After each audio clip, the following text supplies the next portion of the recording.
Bonjour à toutes et à tous, bienvenue dans ce nouvel épisode sur le gazogène. Un épisode un peu particulier puisque je ne vais pas parler de mon gazogène, voilà, mais je vais parler du projet qui est de rassembler un maximum d'informations sur les gazogènes pour aider les autres à en fabriquer et en ayant l'idée que ce soit le plus open source possible, que le plus de personnes puissent partager leurs expériences, leurs retours d'expérience, leurs idées. Donc je vais vous expliquer un peu pourquoi tout de suite, mais d'abord pour ceux qui ne savent pas encore ce que c'est un gazogène, c'est un appareil qui consiste à faire brûler du bois ou de la biomasse dans un environnement avec peu d'oxygène, trop peu d'oxygène pour avoir une combustion complète, et donc ça va permettre de créer un gaz qu'on appelle souvent syngas ou gaz de bois, enfin, etc., qui peut encore brûler. Et donc ce gaz là on va pouvoir l'utiliser pour faire fonctionner un moteur à combustion interne, un moteur essence. Sauf qu'au lieu de le faire tourner à l'essence, on le fait tourner avec ce gaz. Le rendement est peut-être un peu supérieur à la machine à vapeur, mais c'est surtout que on peut facilement convertir un moteur essence à un moteur qui fonctionne au gaz de bois très facilement, puisqu'il n'y a quasiment rien à faire. On peut modifier quelques réglages d'avance à l'allumage, mais grosso modo, on prend juste un moteur qui tourne à l'essence et on le modifie et on le fait tourner au gaz de bois. Voilà. Et pourquoi il y a ce projet de rassembler un maximum d'informations? C'est parce que il y a effectivement de la littérature sur les gazogènes. Notamment, il y a toute une panoplie d'anciens livres qui ont été numérisés par Vincent, et je le remercie encore une fois pour tout le travail qu'il a fait. Donc, c'est des livres qui décrivent très bien le processus, qui sont bien accessibles pour n'importe qui, en fait, même s'il ne comprend, même s'il n'est pas technicien ou ingénieur. Et alors, il parle souvent des réactions chimiques en jeu, du processus, il y a des schémas, mais à chaque fois, il va manquer une partie cruciale qui est le dimensionnement en fonction de la puissance recherchée, de l'impact de la forme du réacteur sur le fonctionnement, etc. Donc, en fait, toutes ces données-là, on ne peut pas les calculer, on ne peut pas faire des théories là-dessus. Ça va être toujours de l'expérience, c'est-à-dire il faut fabriquer plein de prototypes et puis voir ce que ça donne, les tester, les essayer, les mettre sous charge avec différentes vitesses de gaz, mesurer la sous-pression, enfin voilà. Il faut avoir un retour d'expérience sur les prototypes pour savoir à peu près ce qui fonctionne bien et ce qui fonctionne moins bien. En soi, fabriquer un gazogène c'est très simple, ça va fonctionner, mais vous ne serez pas forcément optimal. Et donc, moi j'en ai fabriqué un, voilà, c'est un prototype. Alors j'ai essayé de l'améliorer, voilà, mais si je suis seul à faire ça, ça va me prendre des années alors que ça a déjà été fait. Et notamment dans les années, donc au début du XXe siècle, il y a des ingénieurs qui ont fait des gazogènes pour être produits, pour être vendus, pour être montés sur des voitures préexistantes, notamment le gazogène Humbert, hein, un monsieur qui s'appelait Monsieur Humbert, qui a produit des gazogènes. Et donc il existe encore quelques prototypes de ces gazogènes-là, qui fonctionnent encore. Il y a encore des fans de gazogènes qui ont des camions ou des voitures anciennes qui fonctionnent avec ce procédé. Mais de nos jours, on voudrait peut-être faire avec les voitures, les moteurs qu'on a de nos jours. Donc dimensionner le gazogène par rapport aux moteurs qui sont plus puissants de nos jours pour des cylindrées plus petites par exemple. Voilà, il y a tout un tas de choses. On peut aussi penser à l'injection électronique. Donc on a des moteurs essence souvent qui fonctionnent à l'injection électronique maintenant. Et donc ça peut être pratique par exemple si on veut facilement passer de l'essence au gaz et inversement. Il suffit de mettre un interrupteur pour couper l'injection. Donc c'est un fil, hein. C'est un fil qui va aux injecteurs et qui allume ou éteint les injecteurs en gros. Donc voilà, il y a plein d'idées qu'on peut avoir de nos jours avec les moyens qu'on a de nos jours. Et donc voilà, on se dit qu'on pourrait essayer de rassembler toutes ces idées, essayer de les mettre en œuvre. Donc l'idée c'est que j'ai fait un dossier partagé sur Google Drive. Donc, je vous le montre ici.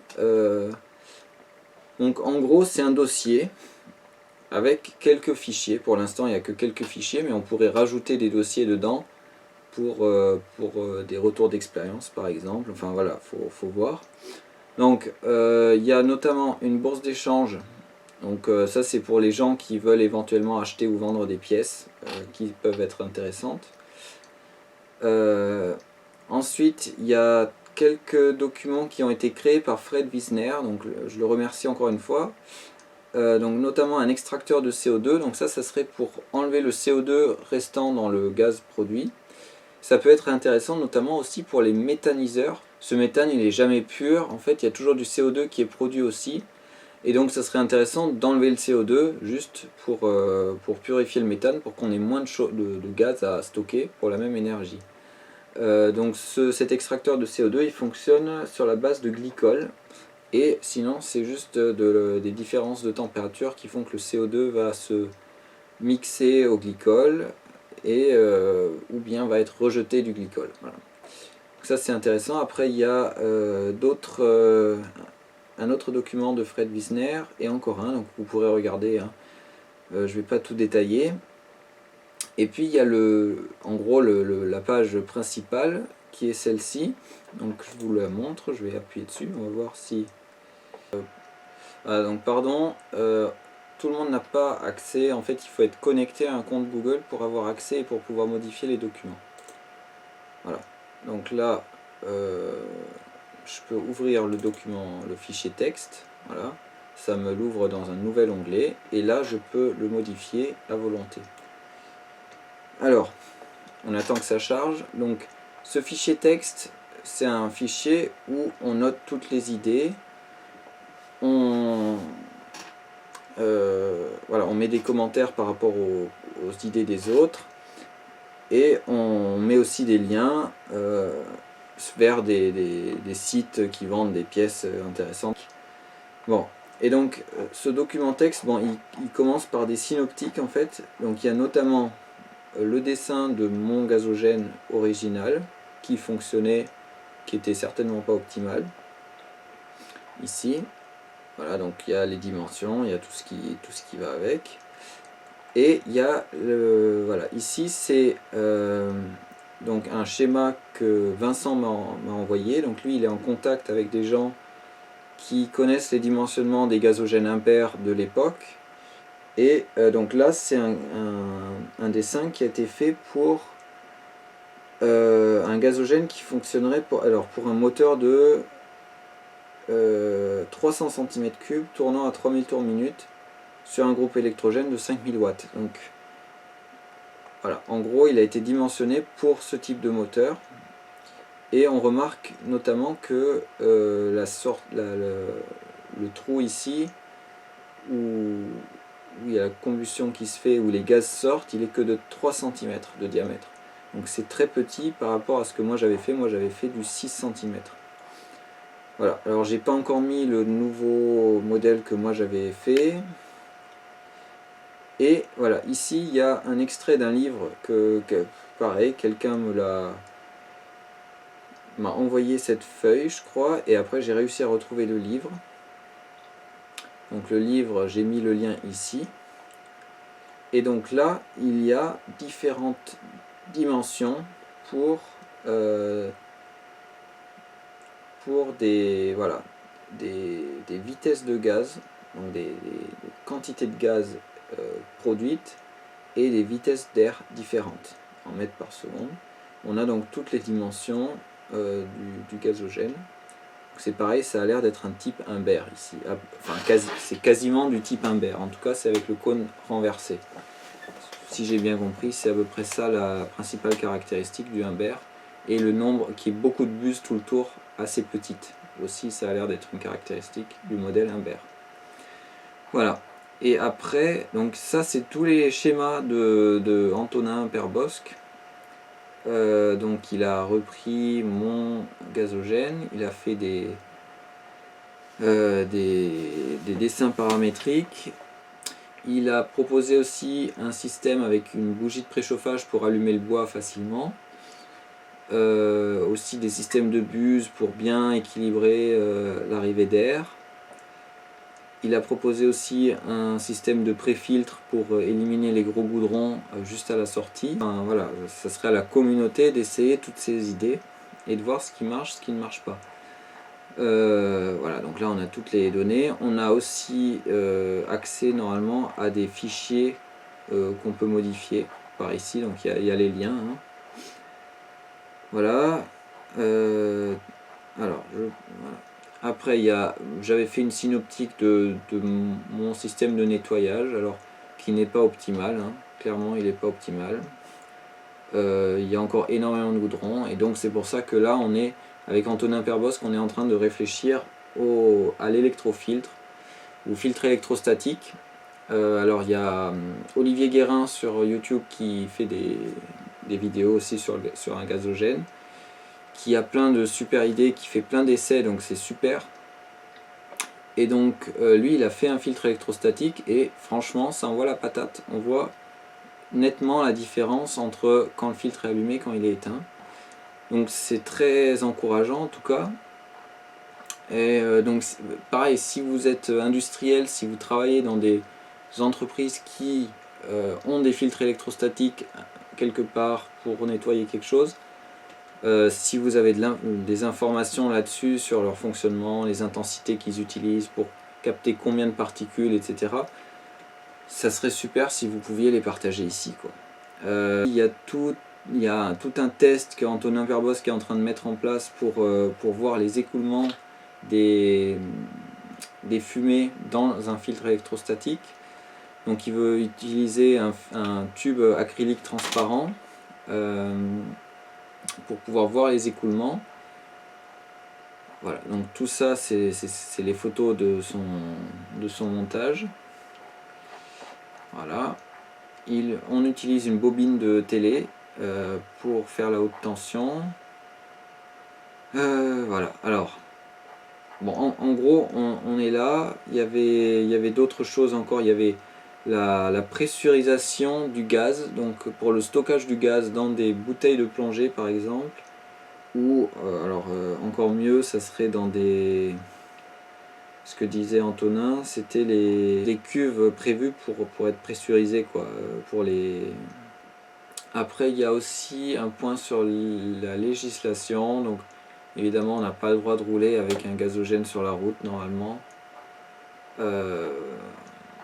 Voilà. Et après il y a des données, donc en gros des liens vers des choses, vers du matériel, vers d'autres tutos, enfin voilà, il y a tout ça à la fin. Et oui, éventuellement on peut faire des réunions en visio aussi, donc bon, j'en ai fait une, mais c'est vrai que ça peut être difficile de trouver un créneau qui convienne à tout le monde, et ça peut être... voilà, ça prend un peu de temps, quoi. Voilà, je voulais vous montrer aussi donc ce monsieur là. Donc c'est un monsieur qui s'appelle Vesa Mikkonen, qui habite en Finlande. Et donc lui il a fait plein des Volvo qui tournent au gaz de bois, et donc les gazogènes sont toujours sur une remorque chez lui. Voilà, donc là on voit un modèle, ici on en voit un autre. Donc pareil, il a l'air de ne pas donner d'informations sur les schémas de ces gazogènes, qui sont tout faits en inox, très jolis et tout. Mais voilà, toutes les données qu'on trouve sur internet là-dessus, elles sont toujours très superficielles. On n'a pas de données sur toutes les techniques, toutes les idées qu'ils ont eues pour arriver à un résultat convenable, durable dans le temps. Voilà, donc écoutez, ouais. Donc bon, voilà, donc c'était pour vous présenter ça. Voilà, donc c'était pour vous présenter ça. Donc bien sûr il y a plein d'idées qu'on peut avoir, et en général quand on voit ce qu'ont fait les autres, et bien on a des idées en plus pour améliorer le système, et c'est dommage si on ne partage pas toutes ces idées. Voilà, c'est pour ça que je vous propose de participer activement à ces documents là partagés. Si vous avez, donc je vous mets le lien bien sûr dans la description, et si vous avez des idées pour améliorer ce dossier, donc notamment si vous avez envie de poster des images de votre installation par exemple, des schémas, des choses comme ça, je peux peut-être créer un dossier exprès pour vous, pour que vous puissiez mettre des choses à cet endroit-là. Voilà. Donc bien sûr, il y a aussi un travail certainement pour ordonner tout ce qui va être dans ce dossier. Il faudra peut-être supprimer des choses aussi et remettre dans l'ordre. Enfin, donc il y a tout ce travail-là. Bon, évidemment, c'est peut-être pas moi qui vais tout faire, donc faut essayer de pas faire trop de choses dans tous les sens. Sinon on va pas s'y retrouver. Donc il faut essayer, voilà, vous pouvez m'envoyer un mail pour savoir où mettre les choses éventuellement. Il ne faut pas non plus que ça devienne un travail énorme pour moi. Voilà, soyez conscient de ça. Alors, en tout cas, j'espère que ça vous a plu cette petite présentation.